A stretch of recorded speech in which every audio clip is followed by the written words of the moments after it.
into the evocative world of Charles Dickens' A Tale of Two Cities, where the turbulent streets of 17th and 18th century London and Paris come alive with passion, sacrifice, and the relentless tide of history. Charles Dickens, born in Portsmouth, England on February 7, 1812. Dickens was exposed to literary works through his nursemaid's stories. His experiences with poverty and hardships influenced his themes of social justice and reform in his novels. Despite having little formal schooling, Dickens taught himself shorthand and started a career as a journalist, and at 16, he worked as a court reporter and later joined a Mirror of Parliament. Despite his novels, Dickens continued his journalistic work editing the Daily News, Household Words, and All Year Round. He then published 15 successful novels including Oliver Twist and David Copperfield. Then he died on June 9, 1870 and is buried in the Poets' Corner of Westminster Abbey. A Tale of Two Cities stands as one of Charles Dickens' two historical novels from the Victorian era, having been serialized and published as a book in the year 1859. It is set against the late 18th century backdrop, and the narrative unfolds during a period marked by both the best and the worst of times in London and Paris. The story delves into the socio-political tumult and ultimately fueled the American and French revolutions. It is widely recognized as one of Dickens' most intricately woven full-length novels. It has secured its place as one of his most famous works, and the novel employs a third-person omniscient point of view, offering a comprehensive exploration of the characters and events. Throughout its pages, Dickens skillfully weaves the theme of duality, revolution, and resurrection. The Character Web. We have here the characterizations. Charles Darnay or Charles Saint-Evrémonde, a stable and rational man with a strong moral compass, distancing himself from his oppressive aristocratic family background, displaying intelligence and unconditional love for Lucy. Lucy Manette, a delicate and beautiful woman embodying kindness and compassion, providing comfort and support to others, especially her father, Dr. Manette. Dr. Alexander Manette, initially mentally fragile due to unjust imprisonment, he regains stability and strength through support from his daughter Lucy and those around him.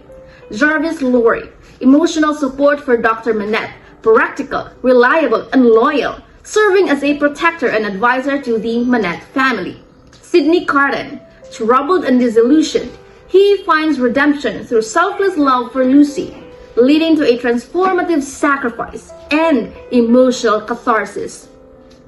Mr. Shriver, self-assured and ambitious, prioritizing personal advancement over empire. Miss Pross, strong and resolute, fiercely loyal caretaker and protector of Lucy, displaying a strong emotional connection and a willingness to sacrifice. Jerry Cruncher, rough and rugged, conflicted by his job as a resurrection man.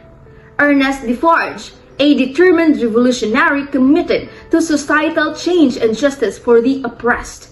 Therese Deforge or Madame Deforge, a fiercely vengeful revolutionary, harboring deep hatred for the aristocracy and commanding respect within the movement. John Barsad or Solomon Pross, a cunning and opportunistic spy willing to manipulate for personal gain. He switched sides from being a spy for Britain and France. Roger Cly, a deceitful and manipulative man involved in criminal activities and espionage. Marquis Saint-Evrémonde, a callous and wicked aristocrat, indifferent to the suffering of others, embodies the oppressive nature of the aristocracy. Monsieur Gabelle, a loyal servant caught in the crossfire of the French Revolution. Gaspard, a victim seeking justice and retribution for the loss of his child. The Jacks, male rebels dedicated to the cause of the French Revolution. It was the best of times, it was the worst of times. It was the age of wisdom, it was the age of foolishness. The year is 1775, and the settings are London and Paris, two lands ruled by monarchs. England is on the brink of the American Revolution, and for France, the French Revolution seems inevitable. With trees waiting to be converted to guillotines and the spirit of rebellion silently affecting the countryside. Similar disturbances are common across England, with highway robberies on the increase and thievery reaching all the way into high society. Executions are common for both minor and major offences. Mr. Jarvis Lorry, a confidential clerk at Tellson's Bank of London, is on his way to Dover on a cold night. So when he hears a horse galloping towards the coach on the road, he becomes fearful. Jerry Cruncher, the rider of the horse, asks for Mr. Lorry, giving him a paper message to wait at Dover for a young lady. Mr. Lorry responds with a cryptic message, recalled to life.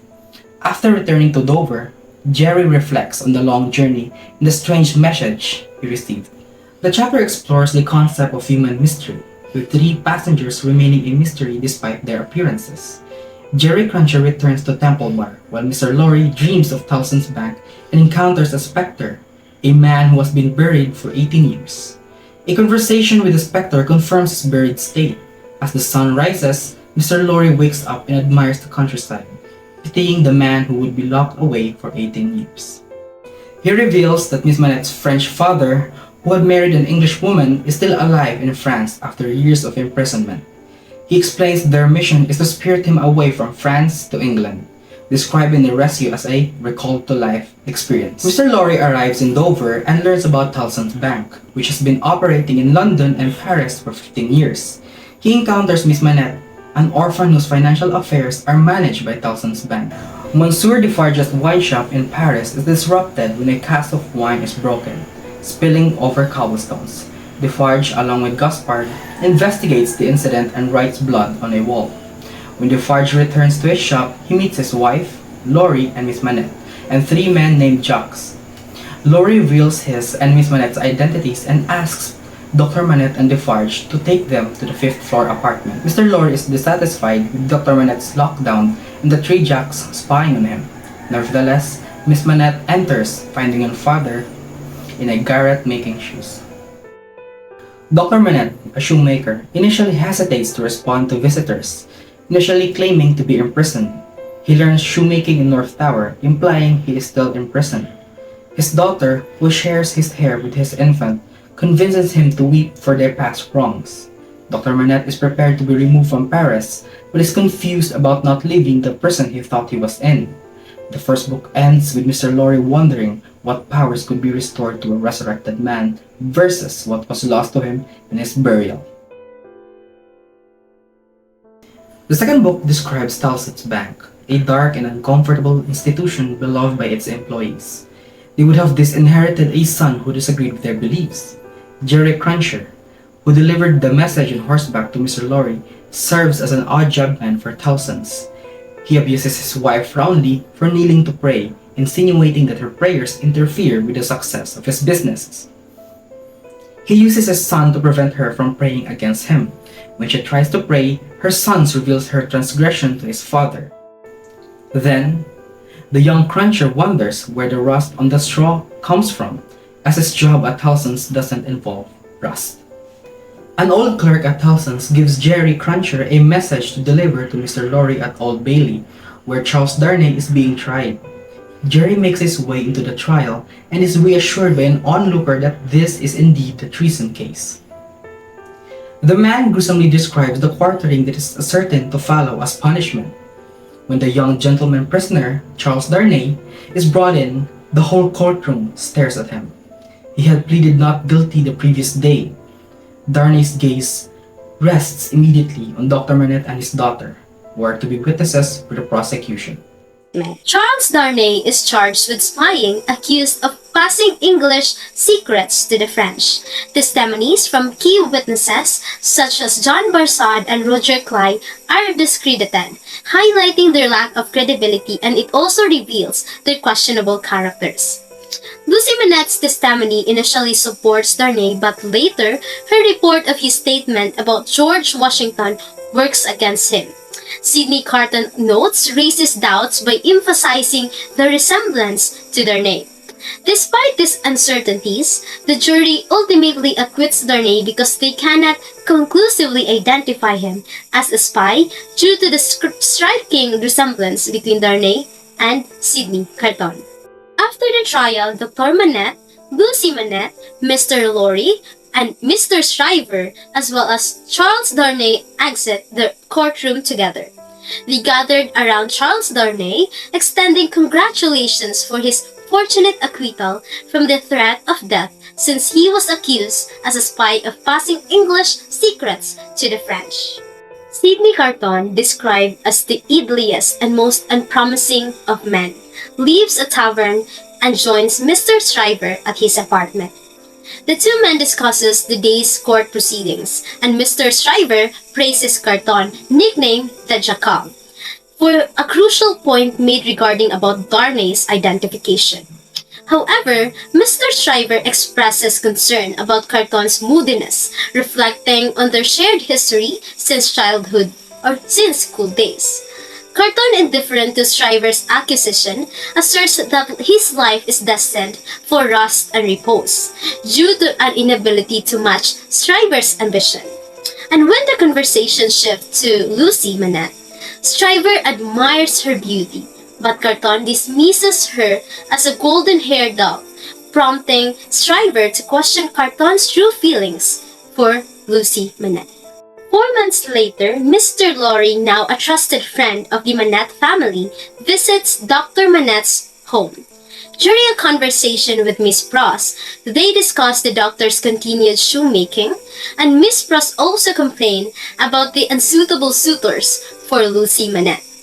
When Lucy Manette and Charles Darnay return, Darnay shares a story about the discovery in the Tower of London involving a hidden message. Carton arrives and they all gathered in the drawing room where Carton remarks on the echoing footsteps below, suggesting a significant approaching crowd.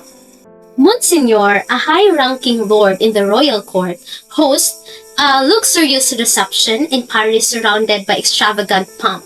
Monsignor's ostentatious display of wealth corrupts those around him, and the Marquis Evrémonde, displeased by his arrogance, condemns him as he leaves the gathering. The Marquess recklessly races his courage throughout the city streets, resulting to the tragic death of a child.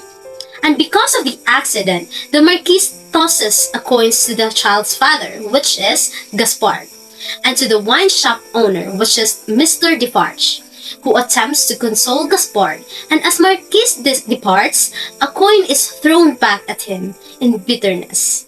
Madame Defarge observes the entire scene, knitting all the while. The Marquis arrives in the village he holds authority, finding the people living in wretched conditions. The peasants were exploited, poor and starving. The Marquis, noting the submissive faces of the villagers, confronts a road mender who had fixed there during his journey. The road mender reveals that someone was clinging to the carriage. The Marquis then encounters a mourning peasant woman at her rustic graveside, pleading for a markers for her husband's grave. But he callously drives away. Upon reaching his chateau, the Marquis inquires about the arrival of Monsieur Charles from England. Charles Darnay arrives at the Marquis' chateau and expresses his desire to renounce the title and inheritance associated with the family name. Darnay contends that the family's name is linked to fear and slavery, as they have consistently acted shamefully. The Marquis dismisses these concerns, urging Darnay to accept his natural destiny.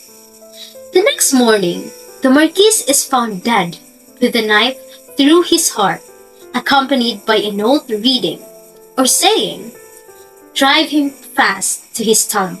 This from Jacques.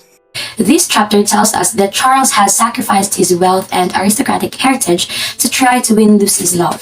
Since only Lucy's love keeps Dr. Manette sane, any threat to their bond makes him worry. Charles understands this and promises that his relationship to Lucy won't interfere with Lucy's relationship with Manette. It shows that Shriver is not an evil character, but he is selfish. All he All his actions are focused on getting ahead. This contrasts with the feelings of profound love that both Charles and Carton feel for Lucy. Stryver thinks the world revolves around him, that everyone must believe in the virtue of pursuing earthly rewards, at which he excels. But Mr. Lorry has a sense that Lucy has different goals and a more profound destiny. Stryver convinces himself he never wanted Lucy, but his insult about Lucy is so far off that it shows his foolishness. Carton's earlier insults of Lucy were just a show. From his visits, it is clear that he loves and admires her for her compassion and goodness. Carton sees this compassion as the most important thing in the world, and with the strength he derives from Lucy's faith, he would do anything to protect it. So this chapter shows that English crowd threatening the spies foreshadows the French mob that in later chapters will actually lynch its enemies in public. This chapter shows that in presenting a petition, the commoners are working within the established political structure, accepting the nobles as rulers and making an appeal to their mercy. In other words, the revolutionaries are just as blood-minded as the corrupt and brutal aristocracy they seek to overthrow. This chapter shows that even with his great passion for revolution, Monsieur Defarge also has some sympathetic human attributes. Madame Defarge, on the other hand, is tireless and merciless. To Madame Defarge, all aristocrats must die, no matter what. Dickens contrasts Lucy and her father with the Defarges in The Wine Shop, both pausing to reflect on the direction of their lives. The Manette's future is hopeful and filled with love and children. Lucy's happiness is a triumph for the doctor, as he has protected her from his sorrows and hardships. The Defarges seek vengeance, but the doctor has overcome his desire for revenge with Lucy's help. The Defarges lack happiness and hope like the doctor due to their desire for revenge. Darnay's disclosure of his name and background confirmed Dr. Manette's fears about his son-in-law's family.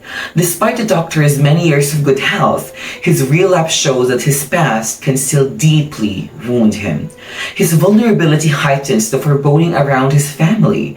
The Defarges have identified and registered Darnay, and the revolutionaries have condemned the entire Evermonde line, including any children from Darnay and Lucy's marriage.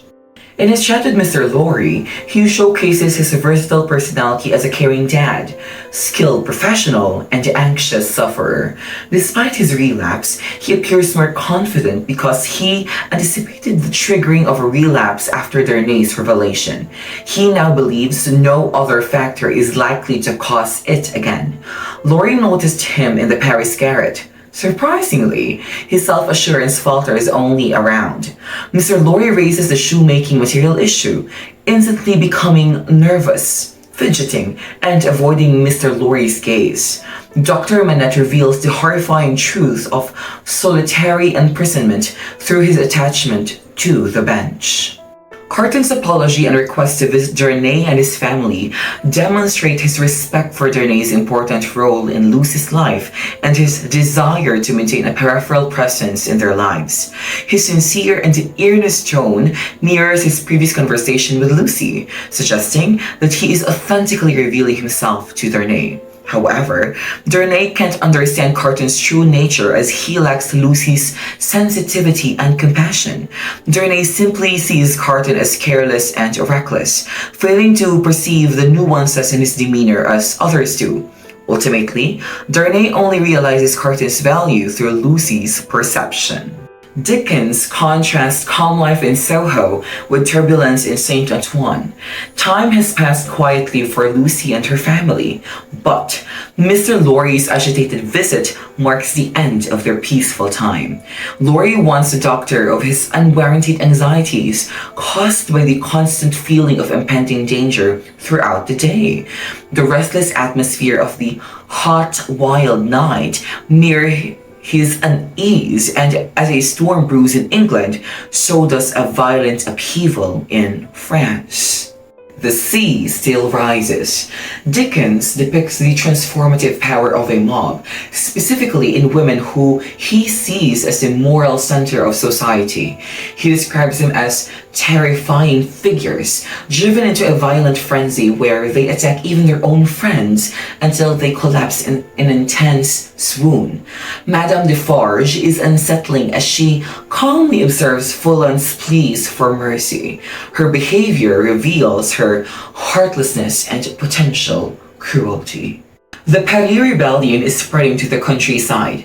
Despite his despise for mob violence, Dickens acknowledges the upper class's abuse led to the revolution, saying Monseigneur as a class had somehow or other brought things to this. Dickens further portrays the revolution as a natural force by assigning the four members of the Jacquerie who set fire to the chateau as East, West, North, and South, instead of naming and giving them individual identities. This technique portrays the revolutionaries as a red-hot wind, seeking to destroy every trace of the aristocracy. In chapter 24, Drawn to the Lodestone Rock, the story jumps to 1792. 3 years have passed, marked by battles and bloodshed, which has resulted in the dispersal of the French nobility. And many aristocratic families have fled to London, seeking refuge and information at Tellson's Bank. Gobiel wrote the letter after being arrested and charged with treason for assisting an immigrant named Charles Evremonde. And then Gabriel begs Charles to come to Paris to save his life because he was acting on Charles' orders to help commoners, which the revolutionaries were unaware of. In Secret, Chapter 1, Book 3, Charles Darnay travels through France to Paris. Along the way, he comes across groups of revolutionaries in each village who condemned him as an aristocrat and immigrant. And they only let him continue because of his letter from Gobiel. When Darnay arrives in Paris, a prison tribunal declares him a prisoner in secret of La Force prison. And Monsieur Defarge escorts Darnay to the prison, and despite Darnay's request, Defarge refuses to notify Mr. Lorry of his imprisonment. The action takes place at Tellson's Bank, Paris branch, which is adjacent to a former noble's house that has been converted into an armory for the revolutionaries. A large grindstone in the courtyard becomes a symbol of the revolution, representing the nobility's excesses. And Mr. Lorry is taken aback when Lucy and Dr. Manette arrive, having just left London after reading Charles' letter. And Dr. Manette's status as a former Bastille prisoner gives him influence and information, and he discovers that Charles is being held at La Force. And as Dr. Manette attempts to save his son-in-law from the same fate he once faced, the chapter depicts the horrors of mob violence and the possibility of redemption through suffering. That Lucy and her daughter's presence at Tellson's Bank may jeopardize the bank's operation due to their association with La Force prisoner. As a result, he finds them a nearby apartment and assigns Jerry Cruncher to protect them. And Sir Defarge arrives in the evening with a message from Dr. Manette stating that Charles Darnay is safe for the time being and that Defarge has a note from Darnay for Lucy. And Mr. Lorry takes Defarge to see Lucy, and Madame Defarge and the Vengeance accompany him. Madame Defarge insists on seeing Lucy and her child in order to identify and protect them in the event of an emergency. Her true intentions, however, are questionable, as she is known for knitting the names for those doomed by the revolution into her work. Dr. Manette returns to Tellson's Bank in Paris after 4 days, where Mr. Lorry has been waiting for news. And Dr. Manette appears transformed, full of strength and power, in stark contrast to his previous frail condition. And Dr. Manette informs Mr. Lorry that he visited La Force prison and saw a self-appointed tribunal try and sentence prisoners. These tribunal had the authority to order the massacre of prisoners, their release, or in rare cases, they return to their cells. Lucy Manette in Chapter 5, The Wood Sawyer, stands near LaForce prison every day, hoping that her husband, Charles Darnay, will see her from his cell. Dr. Manette suggests this act of devotion to lift Charles' spirits. As a wood sawyer, formerly a road mender, unnerves Lucy with his dark humor. As he cuts wood, he makes a joke about guillotining a small family to represent the possible execution of Charles, Lucy, and their daughter. In Chapter 6, Triumph, Charles Darnay is accused of being an immigrant and is put on trial the next day. Despite his articulate and well-planned defense, the jury remains undecided about his innocence until Dr. Alexander Manette and Mr. Lord testify in his favor. The court audience, who had initially called for Darnay's execution, erupts in applause when the jury votes to release him, and Darnay is perplexed by the sudden change in his situation as the crowd swarms around him and carries him home. When he gets home, he embraces Lucy and his daughter and thank God with her. And then Lucy also embraces her father, who pleased with his accomplishments. And then, despite Charles Darnay's recent acquittal, the chapter begins with a sense of foreboding in Chapter 7, a knock at the door, and her fears are not unfounded. Miss Pross and Jory Cruncher is shopping while the rest of the family enjoys a quiet evening. A loud knock at the door startles everyone shortly after they leave. Darnay has been arrested again, according to 4 rough men who entered the apartment. This time, the accusations are made by 3 people, Monsieur and Madame Defarge, as well as a unnamed third person. Darnay's new trial is scheduled for the following day. In this chapter, Dickens skillfully unravels a web of interconnected characters and hidden motives. Sidney Carton's mysterious involvement in ensuring Lucy's happiness takes a surprising turn with the revelation of Barsaw's elaborate deceit spanning countries and governments. Dickens employs his signature technique of delayed revelations, leaving readers captivated and eager to discover the unfolding complexities in the next chapter. The looming specter of death and themes of resurrection intensify, culminating in a suspenseful courtroom scene where Lucy's unwavering strength supports Darnay.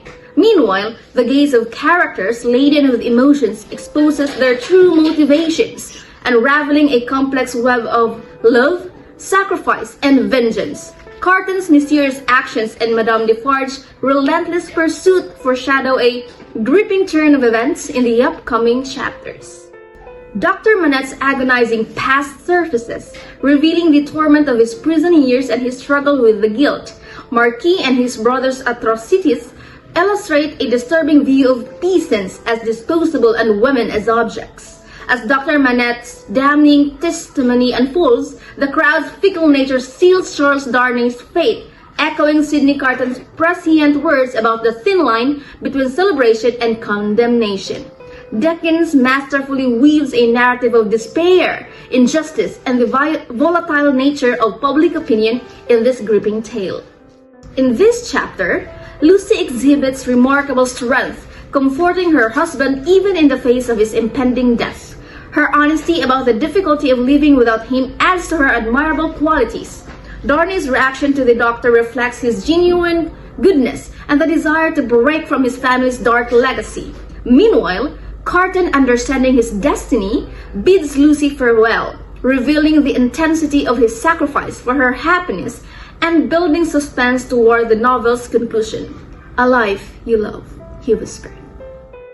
Sidney Carton transforms from a seemingly careless drunk into a brilliant spy, winning the trust of the Defarges. Despite his ambiguous connection to Charles Darnay, Carton's self-sacrificing nature, evident in his reconnaissance mission, builds suspense and hints at a promise to Lucy. In just 2 days, Carton forges a familial bond with Jarvis Lorry, symbolized by a poignant hand kiss before their inevitable parting. The revelation of Madame Defarge's traumatic past sheds light on her vengeful pursuits, emphasizing the thin line between evil and madness in the pursuit of justice.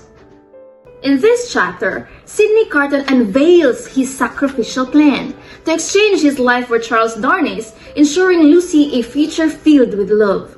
Despite Darnay's protest, Carton ingeniously renders him unconscious to execute the daring switch.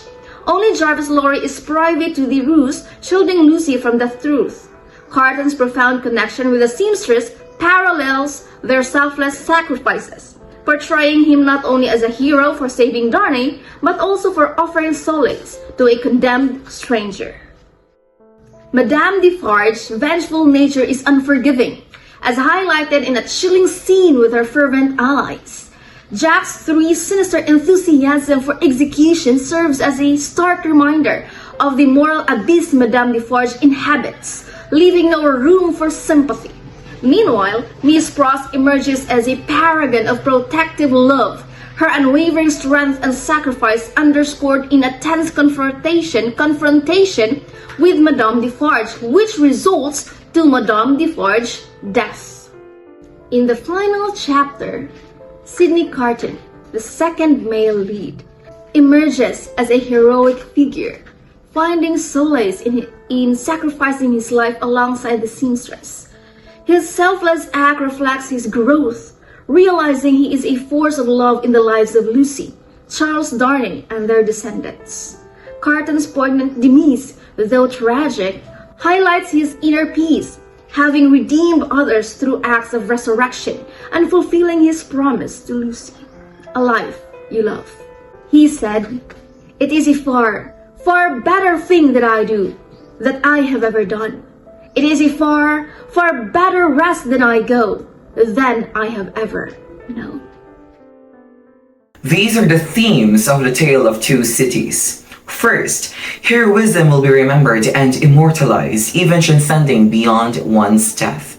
The statement suggests that the acts of heroism have a profound and enduring effect on society. The hero's legacy persists through collective memory of people, and their deeds are immortalized through various means, ensuring that their impact transcends the limitations of mortal life. Second, love allows us the opportunity for spiritual renewal. Love, through its positive and transformative qualities, creates a space for individuals to experience spiritual renewal. The connections forged through love can bring about a sense of purpose, connection, and meaning that contributes to the ongoing and cyclical process of spiritual growth and rejuvenation. Third, romantic and familial love gives a person purpose and strength. Romantic and familial love are powerful forces that contribute to a person's sense of purpose and provide emotional strength. These relationships offer a framework for shared goals, mutual support, and a sense of belonging, ultimately influencing an individual's outlook on life and their ability to navigate its complexities. Fourth, sacrifice is needed to attain freedom and happiness. Sacrifices are integral to the pursuit of freedom and happiness. By willingly giving up certain things, individuals may create the space and conditions necessary to achieve a greater sense of personal freedom and fulfillment, ultimately contributing to a happier and more meaningful life. Fifth and last and most prominent theme, absolute power corrupts absolutely. Cultural implications. First, we have presence of aristocracy. The stark contrast between the aristocracy in France and the working class in both England and France is a central theme. Dickens highlights the injustices faced by the lower classes and critiques the aristocratic system that oppressed and exploited the poor. The presence of aristocracy is evident throughout the novel, particularly in the portrayal of the social and political conditions in both London and Paris during the late 18th century, against the backdrop of the French Revolution. Next, we have the mob mentality. The novel depicts the power of the mob mentality during the French Revolution. The revolutionary fervor turns into a force that is difficult to control, leading to violence and destruction. Mob mentality is a psychological phenomenon that occurs when individuals in a group adopt the beliefs, behaviors, or attitudes of the majority, often at the expense of their own judgments or individuality. This mob mentality is prominent in Book 2, Chapter 21, titled Echoing Footsteps. This chapter describes the mob violence that occurs during the French Revolution. The scene takes place in Paris, where a frenzied and vengeful crowd gathers at the Revolutionary Tribunal to witness the trials and executions of perceived enemies of the revolution. Another most memorable instances of mob mentality in the novel is the storming of the Bastille in Book 2, Chapter 23, titled Fire Rises. The mob's actions symbolize the rage and frustration of the oppressed French citizen against the aristocracy and the monarchy. The chaos and brutality of the mob are vividly depicted in Dickens' narrative. Third, we have family relationships. Family relationships play a significant role in the novel. One notable example is the relationship between Charles Darnay and his uncle, the Marquis Saint Evremond. The Evremond family's actions, particularly their oppressive and callous treatment of the lower classes, have lasting consequences on their lives of those they oppress. This is evident in the character of Madame Defarge, who harbors a deep-seated resentment against the Evremond family due to the injustices they inflicted on her family. Madame Defarge's desire for revenge is a powerful force throughout the novel and contributes to the overall theme of social injustice and the consequences of aristocratic oppression. Additionally, the family relationship between Charles Darnay and the Darnay family in England is explored. The Darnay family's influence and connections impact Charles' life, leading to his trial and imprisonment in France. The interconnectedness of family ties and their repercussions on individual characters is a recurring theme in the novel. Lastly, we have nationalism and patriotism. The novel captures the sense of nationalism and patriotism that fueled the French Revolution. The characters' loyalty to their respective countries plays a significant role, and also there is the consequences of blind patriotism. The novel reflects the revolutionary spirit of the time, particularly the French Revolution. The peasants and common people of France are depicted as rising against the oppressive aristocracy, driven by a sense of national pride and the desire for liberty, equality, and fraternity. The famous opening line, "It was the best of times, it was the worst of times," reflects the contrasting sentiments and a turbulent period of the revolutionary change. In the styles of the author, there are many styles prevalent to the novel. First is allegory, the woodman and farmer. Dickens uses the woodman and farmer allegory to begin in the book, with a bag and knife inside, signifying the gelatin. The woodman representing fate marks particular trees to be chopped down and saved into boards to create a movable framework. A few cards are designated as the revolution symbols by the farmer, who is death's representative. According to this allegory, the revolution has been brewing for a long time, with cosmic forces like fate and death operating in background and independent of human activity. And for the next styles used is the historical allusion.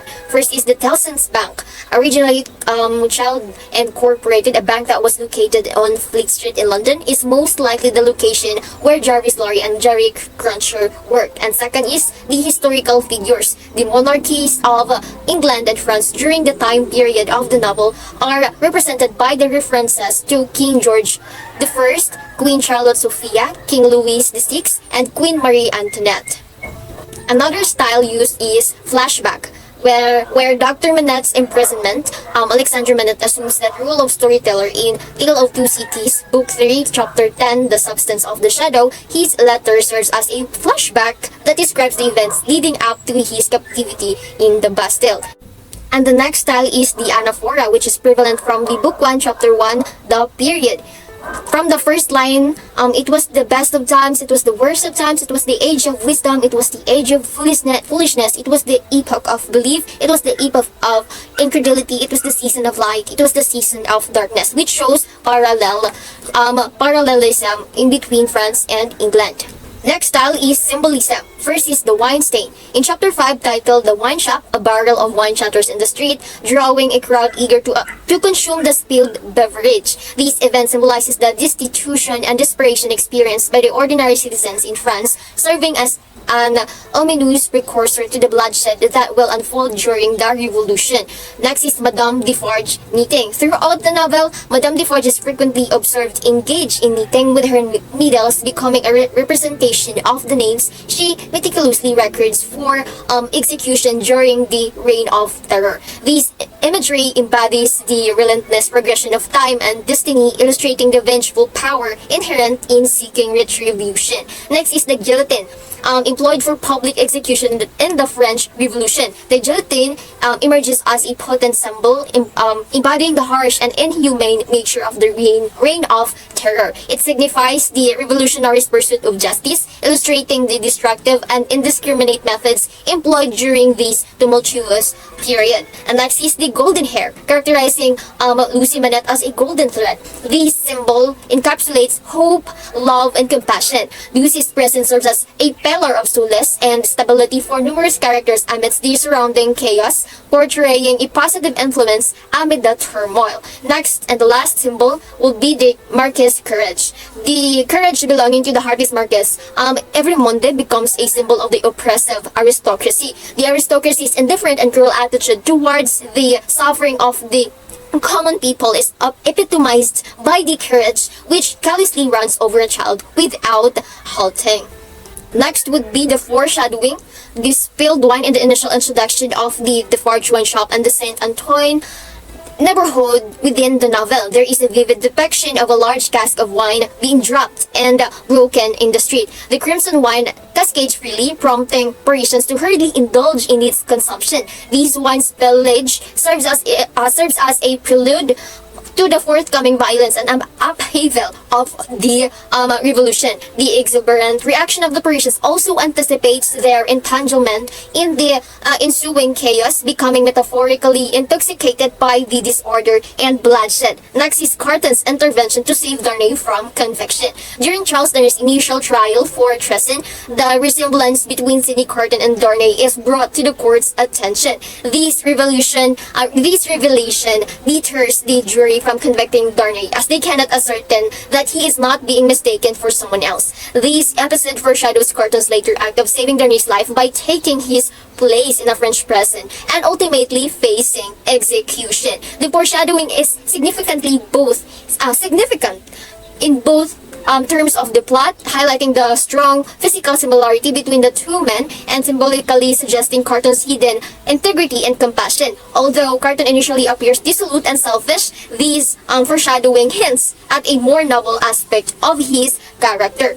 Next is Dr. Manette's past imprisonment. At the outside of the narrative, Dr. Manette has recently been liberated from a long imprisonment in the Bastille on false charges. While this imprisonment appears to be resolved, it foreshadows the unjust treatment other characters will endure at the end of the legal system in both England and France. Darnay will face false trials in both countries, and Carton, despite foreshadowing of the persisting injustice from the old regime, underscoring how the revolution, despite its proclaimed quest for justice, perpetuates these injustices. And lastly, echoing footsteps. When Lucy kept sharing her fancy about how she was hearing hundreds of people marching, it was already a foreboding premonition of the inevitable revolution that will happen in France. And for the last style prevalent in the novel is parallelism, portraying vast differences between England and France and between people of both countries. In essence, the differences of Charles Darnay and Sidney Carton's life and background, regardless of their physical resemblance, then the differences between Madame Defarge and Lucy together with Miss Pross, the differences of women between England and France, and the intention of Stryver and Sidney towards their love for Lucy. So there are lots of parallelism which somehow compares differences among them. The title, A Tale of Two Cities, implies that Dickens' primary goal was to recount the tales of two great cities, Paris and London, during the tumultuous times of the late 17th century, encompassing the events leading up to and during the French Revolution, to compare and contrast their customs, morals, and experiences, and offering what lessons could be justly extracted from the catastrophe that befell one but left the other unscathed.